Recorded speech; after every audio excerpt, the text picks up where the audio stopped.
vous remercie. Je vous remercie. La parole est à Monsieur Éric Delmar. Madame la Présidente, Mesdames, Messieurs les députés, je vous remercie à mon tour pour votre invitation. Tant le sujet de la scolarisation de tous les enfants, la scolarisation des enfants en situation de handicap est un enjeu majeur de notre société, une grande préoccupation qui est la mienne, mais je sais que nous la partageons. Alors, comme vous le savez, le Défenseur des droits est une autorité administrative indépendante à valeur constitutionnelle et qui veille au respect de nos droits et nos libertés par les institutions.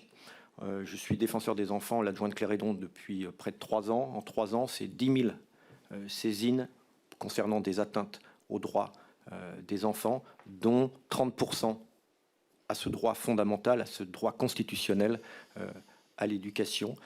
Et sur ces 30%, la grande majorité concerne les difficultés que l'on nomme autour du virage inclusif, des difficultés du virage inclusif, et qui, bien souvent, en tous les cas pour les saisines que nous recevons, témoignent que l'inclusion se fait parfois dans l'exclusion.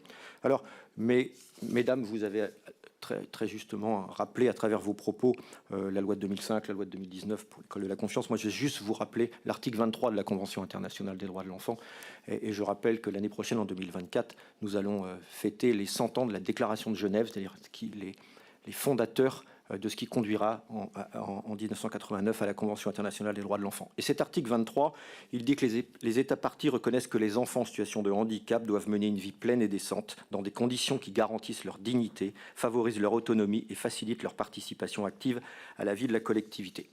Alors les saisines que nous recevons en matière d'atteinte au droit à l'éducation des enfants en situation de handicap sont nombreuses et variées. Elles concernent des décisions MDPH non mises en œuvre faute de moyens, des MDPH qui s'adaptent à la pénurie en décidant d'un temps de scolarité ou de modalités d'accompagnement insuffisantes et qui d'emblée ne vont pas répondre aux besoins et à la sécurité de l'enfant, des ruptures de parcours entre les cycles scolaires, maternelle à primaire, primaire à secondaire, mais aussi entre temps scolaire et le temps périscolaire, notamment la cantine, et pourtant, ce temps périscolaire est le corollaire du droit à l'éducation et du temps scolaire.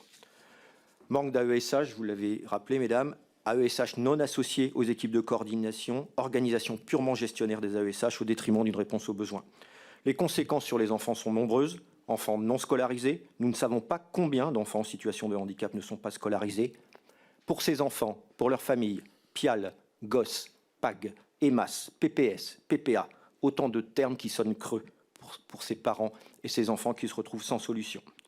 Scolarité à temps partiel, absence de réponse à leurs besoins, des enfants qui, à leur faute d'accompagnement individualisé par méconnaissance ou identification de leurs besoins, se retrouvent fortement insécurisés.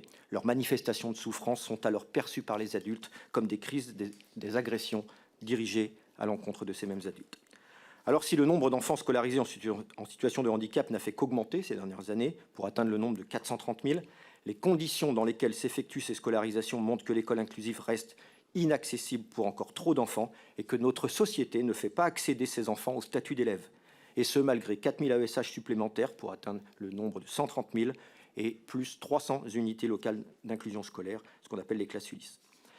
Bien que de nouveaux recrutements d'AESH aient lieu chaque année, les difficultés perdurent donc. Il y a aujourd'hui de nombreux freins, et j'y reviendrai sans doute plus tard tout à l'heure, à l'inclusion scolaire dans la manière dont l'école est pensée. La question doit donc être appréhendée de manière plus large en interrogeant le mode d'inclusion. Je terminerai en rappelant 3 grands principes. Construire un environnement inclusif constitue le préalable à la scolarité de tous les enfants, dont ceux en situation de handicap. C'est à l'école de s'adapter et non l'inverse. Garantir le droit à l'éducation sur la base de l'égalité des chances et de la non-discrimination. Et l'accompagnement humain doit être repensé au service de l'enfant. L'inclusion ne doit pas s'appréhender uniquement sous l'angle de l'accompagnement humain, mais lorsqu'il est nécessaire, cet accompagnement doit être adapté aux besoins de l'enfant. Mesdames, Messieurs les députés, le Défenseur des droits est passé de 2020 à 2022 de 100 000 à 126 000 saisines, plus 26 000 en 2 ans. Avec Cléredon, nous pourrions penser que le Défenseur des droits est sans doute un peu plus connu. Mais c'est clairement la difficulté de nos concitoyens dans les relations avec les services publics qu'il faut sans doute regarder ces augmentations de saisines. Je vous remercie. Je vous remercie. Nous avons donc aux questions.